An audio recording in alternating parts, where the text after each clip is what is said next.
Hello दोस्तों, जब राहुल गांधी को सज़ा सुनाई गई थी, जब राहुल गांधी की सदस्यता छीन ली गई थी, तब कोर्ट बहुत अच्छा था। जब राम मंदिर के ऊपर फैसला सुनाया गया था, तब सुप्रीम कोर्ट बहुत अच्छा था। जब अनुच्छेद 370 को सही बताया गया था, तब भी सुप्रीम कोर्ट बहुत अच्छा था।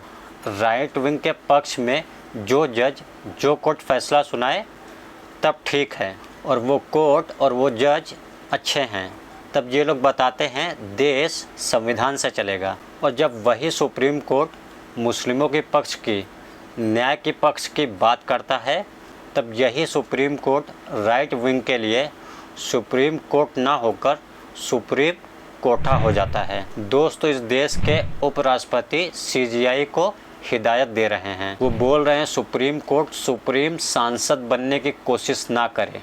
सुप्रीम कोर्ट राष्ट्रपति को आदेश नहीं दे सकता है। दोस्तों, इस देश में हर एक इंसान की आस्था मोदी से जुड़ गई है। हर कोई मोदी का सेवक बन के घूम रहा है। उपराष्ट्रपति पिछले 11 सालों में एक बार भी देश के प्रधानमंत्री से सवाल नहीं किया। और क्या उपराष्ट्रपति प्रधानमंत्री से बड़े नहीं हैं? बड़े तो हैं ना। तो ऐसा क्या लगता है कि हिम्मत नहीं है कि प्रधानमंत्री से सवाल करने का? इतने किसान मर गए, उपराष्ट्रपति खुद को किसानों का बेटा मानते हैं। एक बार भी मोदी से नहीं कहा तुमने किसान बिल लेकर आए थे, इतने किसान मर गए, फिर वो बिल वापस ले लिया। तो ये क्या मजाक है दोस्तों। सुप्रीम कोर्ट ज्ञान दे रहे हैं कि सुप्रीम कोर्ट राष्ट्रपति को आदेश नहीं दे सकता। मैं आपको बता दूं, अगर राष्ट्रपति संविधान के प्रति काम नहीं करेगा तो सुप्रीम कोर्ट आदेश तो देगा ना। राज्य अगर बिल पास करता है और बिल राष्ट्रपति के पास जाता है तो उससे हमेशा के लिए अपने पास नहीं रख सकता। और वहीं पे दोस्तों मोदी जी बिल पास करते हैं तो 4 दिन में ही राष्ट्रपति मुहर लगा देता है, लेकिन वहीं पे विपक्षी बिल के फाइलों पर कोई जवाब ही नहीं दिया जाता। क्या गलत किया सुप्रीम कोर्ट ने? यही तो कहा राष्ट्रपति को 3 महीने में जवाब देना चाहिए, और सबके जवाबदेही है, और राष्ट्रपति की कोई जवाबदेही नहीं होगी। ये कैसे चलेगा? लोकतंत्र में मेरी मर्जी थोड़ी ना चलेगी। राष्ट्रपति पद जब बनाया गया, जब राष्ट्रपति को देश का प्रथम नागरिक बनाया गया, कहा गया कि राष्ट्रपति और उपराष्ट्रपति किसी पार्टी के नहीं होते और वो देश के होंगे। इसके लिए कई बातें उनके लिए विवेक पर छोड़ दी गई। आज के डेट में दोस्तों, राष्ट्रपति हो या उपराष्ट्रपति हो, सब पार्टी के कार्यकर्ता की तरह बर्ताव कर रहे हैं, और न जाने कितनी परेशानियां इस देश के नागरिकों ने झेली है। महिला खिलाड़ी से लेके देश के किसानों तक इस देश में राष्ट्रपति का कोई भी स्टैंड देखने को मिला नहीं दिखा। दोस्तों, बदलते वक्त के साथ राष्ट्रपति के लिए भी नियम बनाना चाहिए। वहीं पर राष्ट्रपति सत्ता का रबर स्टैम्प नहीं हो सकता है, और नियम सुप्रीम कोर्ट ही बना सकता है। उपराष्ट्रपति सबको सदन में नियम समझाते हैं, और वहीं पर जब सुप्रीम कोर्ट ने राष्ट्रपति के लिए नियम बना दिया गया तो वहीं पर उछलने पड़े हैं। आप खुद देखिए, जिस राज्य में भाजपा का सरकार होता है वहाँ के राज्यपाल का नाम भी किसी को नहीं मालूम होता, और जिस राज्य में विपक्ष का सरकार होता है वहाँ राज्यपाल के अंदर कमियां ही कमियां दिखाई दी जाती है। और वैसे तो राज्यपाल राज्य का प्रथम नागरिक होता है, लेकिन आज के राज्य में राज्यपाल भाजपा का चश्मा लगा रखा है ऐसा लगता है, जिसको भाजपा सरकार में कुछ खोट दिखता ही नहीं है। और वहीं पर दोस्तों विपक्ष के सत्ता में उनको खोट ही खोट दिखाई देता है।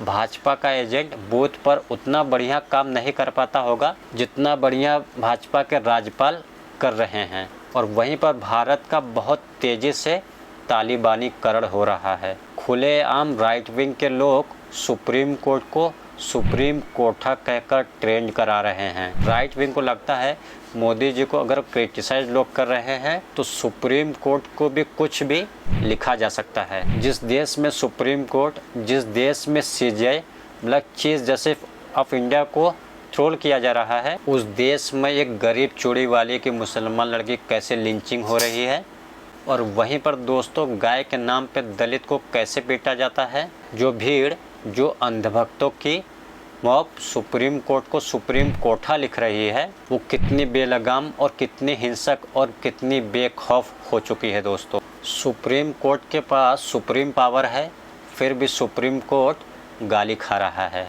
तब समझिए दोस्तों, जाति के नाम पर, धर्म के नाम पर कमज़ोर लोगों को किस तरीके से रौंदा जा रहा है। वक्फ बिल कानून पर 7 दिनों के रोक लगाने पर सो कॉल्ड राइट विंग के लोगों ने किस तरीके से सोशल मीडिया पे सुप्रीम कोठा लिख रहे हैं। पूरे दिन पूरे तरीके से सुप्रीम कोठा ट्रेंड करवाते रहे हैं। सुप्रीम कोर्ट का गुंबद मस्जिद के गुंबद में बदल दिया गया। ये देखिए दोस्तों, ये भी देखिए और ये सब भी देखिए आप। न जाने कितने लोग सुप्रीम कोर्ट को एक्स पर गाली देते हुए नजर आए। इसमें कई ऐसे लोग हैं जो सरकार पोषित हैं। वहीं सुप्रीम कोर्ट को गाली देकर सीजीआई खन्ना पर लग रहा दबाव बनाया जा रहा है। इस सम्राट जो वक्फ कानून लाए हैं उस पर सुप्रीम कोर्ट कोई आदेश घोषित ना करे। सुप्रीम कोर्ट को गाली देकर दिखाया जा रहा है कि भारत के सेंटिमेंट वक्फ बिल के कानून के सेंटिमेंट से है, और वहीं पर सीजीआई खन्ना 13 मई को रिटायर हो रहे हैं। अगर वक्फ बिल को रद्द कर दिया गया तो इन गाली बकने वाले के परंपरा के जनक जो हैं उनको करारा तमाचा रसीद हो जाएगा दोस्तों। जो तबका सुप्रीम को एज ए न्यायालय के तौर पे देखता है, जो तबका सुप्रीम कोर्ट को भगवान के तौर पे देखता है, जो तबका गरीब है वो जजों को ये रखता है कि हमें न्याय मिलेगा, और जो लोग न्याय का सुप्रीम कोर्ट पर विश्वास रखते हैं वो सुप्रीम को भरोसा पैदा करना होगा दोस्तों। जिस तरह सरकार पर लिखने वाले पुलिस कहीं से भी उन्हें खोजकर निकालती है, उसी तरीके से दोस्तों सुप्रीम कोर्ट को सुप्रीम कोठा लिखने वाले लोगों के ऊपर कार्रवाई करनी होगी। सुप्रीम कोर्ट को सुप्रीम कोठा लिखने वाला तबका सरकार के विचारों का समर्थन करता है और सरकार इस पर कुछ नहीं बोलती। और अगर सुप्रीम कोर्ट भी इस पर संज्ञान नहीं लिया तो ये सुप्रीम कोर्ट के ऊपर गाली बकना परंपरा हो जाएगा। तो दोस्तों आपको क्या लगता है, क्या सुप्रीम कोर्ट, ये लोग जो सुप्रीम कोठा लेकर रहे हैं उनके ऊपर कोई कार्रवाई करेगी? आपके राय कमेंट में ज़रूर ड्रॉप करें, और वीडियो जो आपको पसंद आए तो वीडियो को लाइक शेयर सब्सक्राइब जरूर करें। Thank you so much.